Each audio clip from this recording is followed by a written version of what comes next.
Recording's hard, y'all.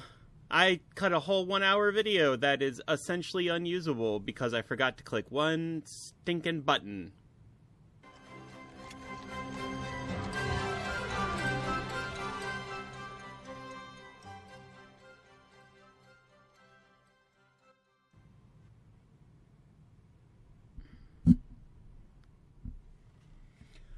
Welcome, adventurers! It is I, LexDM, who is constantly learning on this wonderful channel. And like I said in the intro, I just recorded an incredible 1 hour conversation with my amazing friend Tony, who has such a wonderful depth of knowledge about gaming in general, Magic in particular, and it was really wonderful. And I forgot to click the button that recorded my computer audio, so it only recorded my mic, and you can't hear them.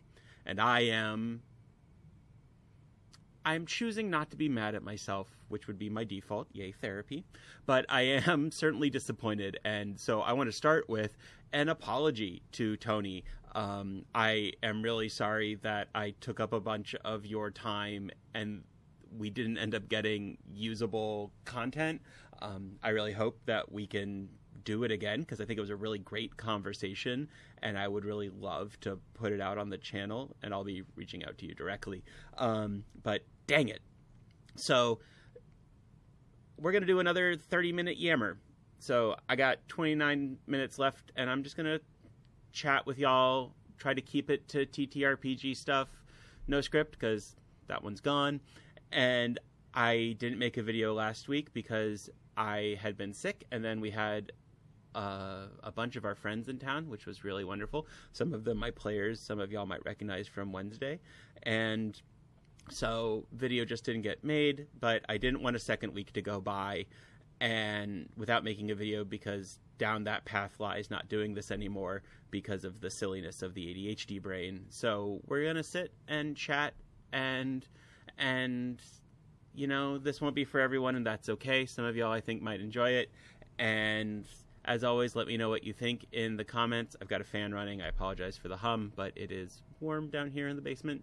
And so, yeah, as I'm working on my own RPG, mostly in response to being pretty disappointed with D&D 2024, I've started to run into this interesting tension of, since I am basing a lot of my underlying architecture on the open source, the SRD, and since the ethos of the game is in many ways trying to sort of build a system that gives a feeling similar to older versions of D&D and older RPGs, I've been running into this tension of wanting to put content in there about like the various species, elves, dwarves, halflings, but not really feeling the need to reinvent the wheel, and more just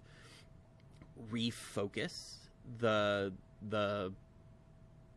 descriptions.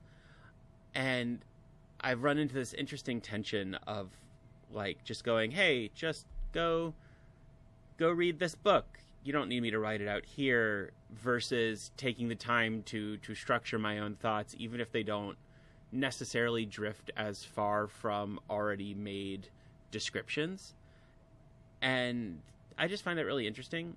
I've settled on actually writing stuff out and actually sort of tailoring my descriptions to my game in particular.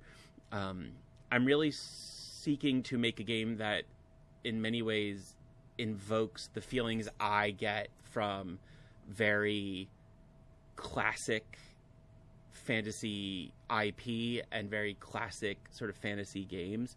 I don't think there's anything wrong with the modernization of the game at all. I think there are huge benefits that I don't intend to go back on for things like inclusivity and verbiage around the way we describe things that have been historically damaging or non-inclusive or hostile towards particular and marginalized communities. I love all of that, and I intend to keep all of that.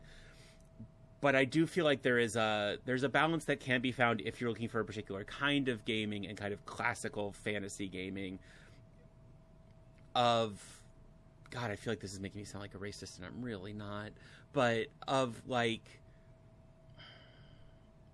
making the species feel distinct because they are distinct species without making them necessarily better or worse than each other, just different. And I'm realizing that sounds like separate but equal, which, you know, I'm maybe that's the wrong move. Maybe that's what Wizards was avoiding, and maybe that'll change as we iterate and I talk and think about this more with my community. But like, I personally like when fantasy species are mechanically distinct from each other in a way that reflects the fact that they were created for different purposes. And for me, that's the underlying difference between like shitty racists. All racists are shitty, but like shitty people in our world who like to pretend and continue to espouse this idea that other humans are lesser when we are all humans, which is a fundamentally wrong and bad take and damaging, and has caused unbelievable harm in our world. And trying to find a way to navigate that, like in D&D and in a lot of fantasy settings, different species are actually different species. They're not, and I have always supported and the change from races to species, and something that I did in my own home game quite a while ago. But so I'm very pro that, and I think that, and I don't know, maybe I won't be able to find a happy middle ground between acknowledging that these peoples are actually different with the classical harm that dialogue has been used to do harm against others in our own world. I don't know. I don't know how I'll thread that needle. At the moment, I'm leaning into these two dwarves being mechanically different from elves and different from halflings and different from humans, because dwarves were made by the gods of dwarves in traditional D&D setting, Baranor and Moradin, to live in a different biome and achieve a different set of successes than necessarily elves made by Corellin Laurenthian and Sehanine, and then Sehanine Moonbow and Wolf, who, like, they were made to live different places. And for me, that and to exist and do different things. And while I don't like having fantasy monocultures, and I sort of try to make that point over and over again as I'm writing this more and more, that, you know, just because this is the norm doesn't mean your character has to do that. Doesn't mean that as a game runner you don't have to keep that up and keep those norms. But I like the idea that, like, elves have low light vision because they exist in the dark of ancient forests and are associated with, like, the moon and stars, and so being able to see not in pitch black but in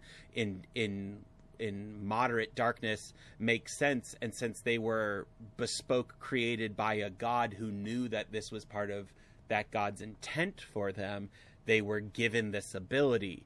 Conversely, dwarves can see in true darkness because they were made to live in a place where true darkness isn't just a possibility but is assumed to exist, and hence why dark vision is a dwarven trait, and in the current iteration of the game that I'm writing, at least a uniquely dwarven trait, bringing back low light vision to make that distinction.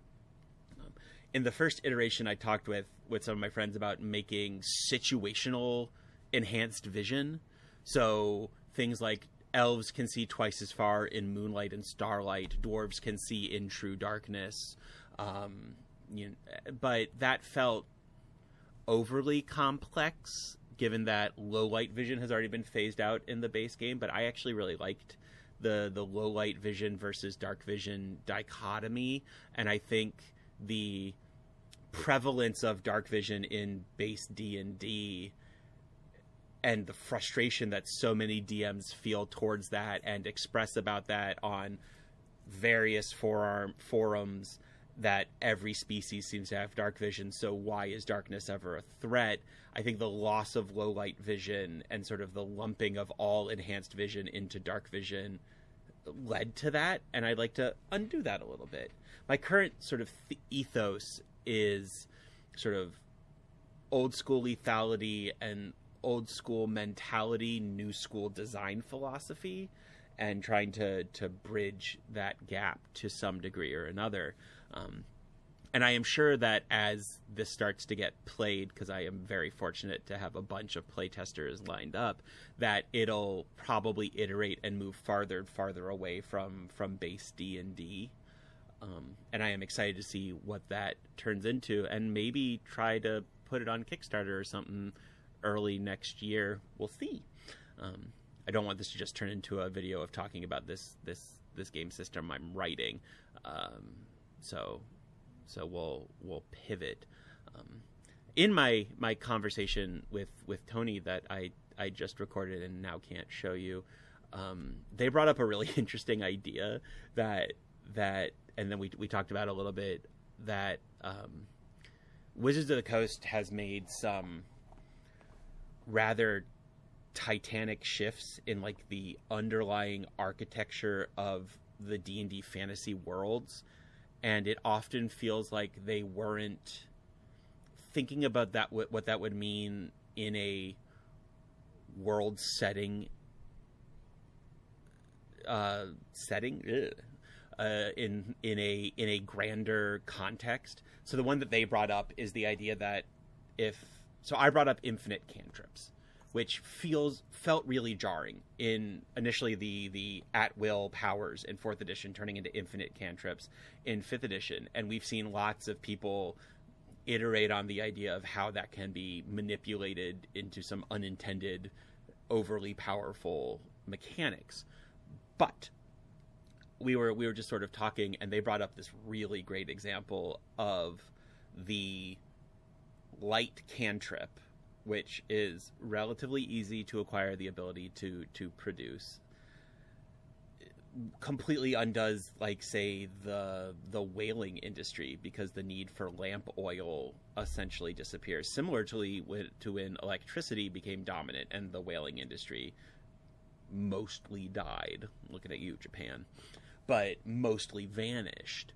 And I thought this was a really interesting idea. And then kind of just iterating and talking, I brought up, well, if the whale population is no longer being culled, things that eat whales, because in D&D there are things bigger than whales in the dark seas, would also then see a population rise. So this idea that if you had a world that had evolved the way magic had evolved, like that had limited cantrips and much more limited magic into the much easier to access and more common magics of 5th edition, you would also see an increase in like dangerous sea predators, because dragon turtles and kraken and whatnot and I mean aquatic and coastal dragons like bronze dragons and white dragons eat whales, and if they have more food, there can be more of them.